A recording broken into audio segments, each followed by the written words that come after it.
Well, hello there. Welcome once more to Controls Kitchen. And if this is your first time stopping by, a very warm welcome to you.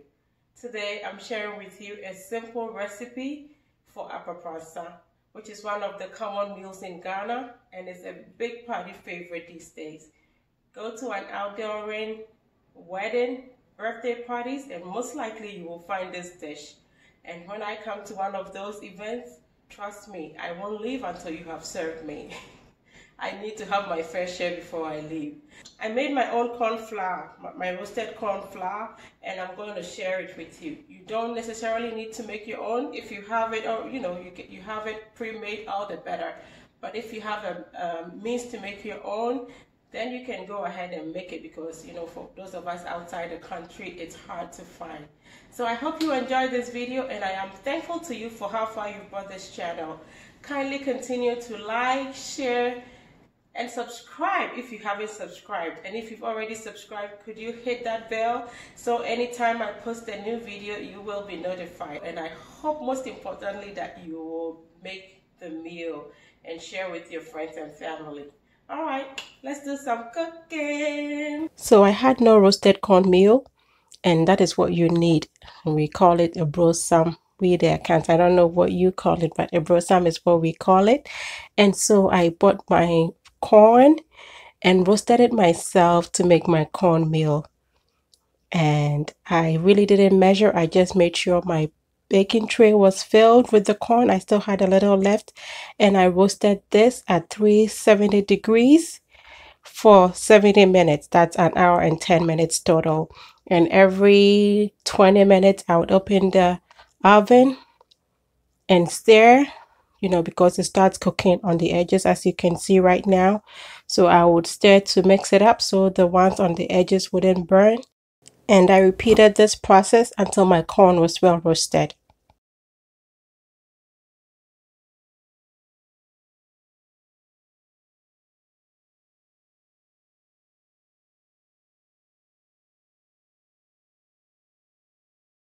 So 70 minutes later, our corn is perfectly roasted. Not good enough for you to eat it, but definitely perfect for you to make your corn flour with it. So don't even try.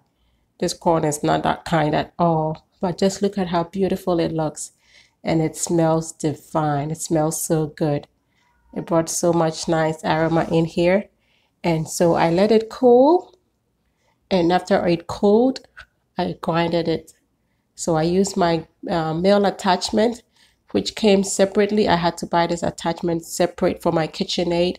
And I normally use this to grind fish for my shito. And I was like, this is sitting here. Why can't I make my own aburosam, And voila, here we are. I initially tried to grind this to a very smooth consistency right away, but I realized like almost right away that it was not a good idea. So I just decided to let it crush it, not make it too fine. And so this is how it's coming out now. Perfect. It's working faster. And of course, I don't think this is going to put as much wear on this attachment as my initial setting would be. And these machines, Kitchenaid and everything that comes with it comes with a huge price tag. So it has to last you a long time.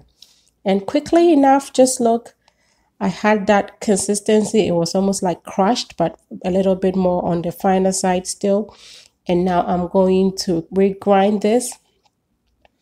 And I tightened up my, whatever the lever that is on the front. That is what you would use to, choose your setting. So I turned it all the way to make it like the finest that the machine could let me have. And perfectly, it came out looking like flour. And so, yeah, I'm excited now. I am very happy with this. Aburosam is coming out good, perfect. It smells amazing. And you should be in my head to know all the thoughts it's putting in my head. Like so many things that I'm thinking I can make with it. So stay tuned. Hopefully I will give them a try and share the recipes with you.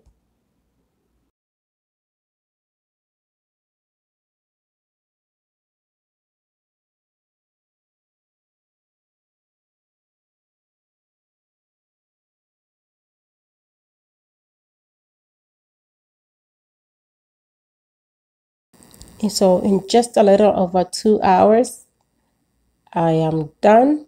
I have my aburosam, a whole container full of it, to make aparansa like and many other meals.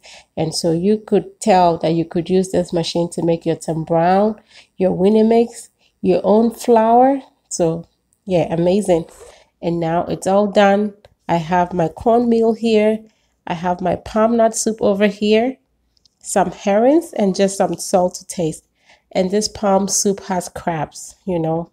Apapransa kotonim die mi hu bi da. Apapransa without koto. Is that one too apapransa? Dabi dabi, no. Anyway, I have a very good palm nut soup, a benquine recipe here. So I hope you look it up and give it a try. And that is what you need for this apapransa. And now I added my herrings. These are about 4 not too large herrings that I have broken into pieces. And you know, you would want your aparansa to have that dry herring. So I'm just letting the soup cook to cook the herring, you know, for it to soften up a bit and absorb the flavors of the soup. And once it's done, we are going to add our cornmeal, and that's it. So the palm nut soup is 4 quarts, and I'm going to add in 3 cups of the corn flour, the roasted corn flour. And in the beginning, you would think it is light. It is a little bit, you know, on the runny side, too light. But you remember that this is powder. It is dried. And so once it starts to cook, it will thicken up. It will rise. Like you can say a bit too. So in taking that into consideration, you have to know this consistency is just right, because once it starts toying, it will thicken up, and you don't want your aparansa to be too dry. It has to be moist. Yeah, abrofosemi yeah, bro, toying. So this is perfect, and I am going to cover it and let it cook, where it will fly. A bit too.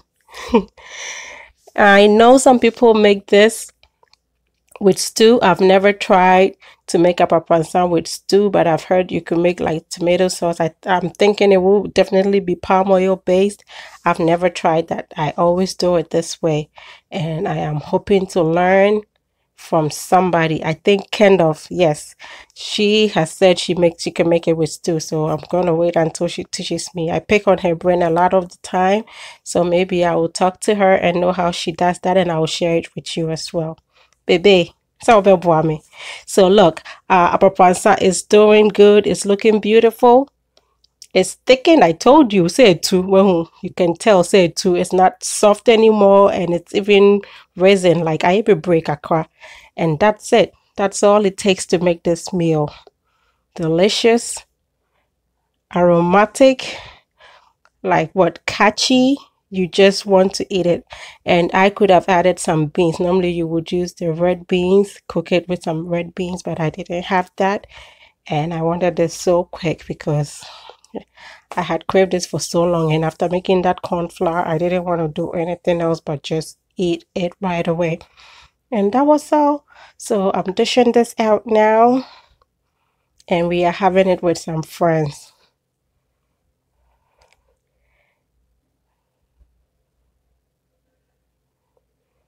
And there, just like you would see it at any party, the presentation that will make me feel like Mendi Bia Minkoye. That's it.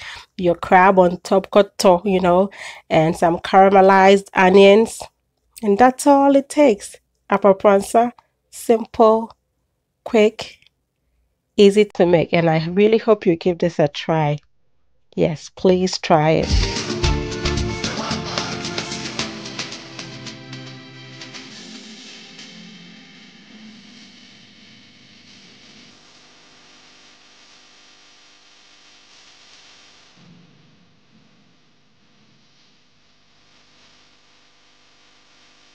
And this is a meal that I could rightfully say I've been slaving all day to make this, and I really can't wait to sit and enjoy it.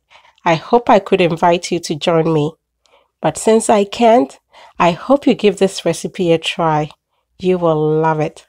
And so until I come your way next time with something delicious, be loving, be kind, be happy.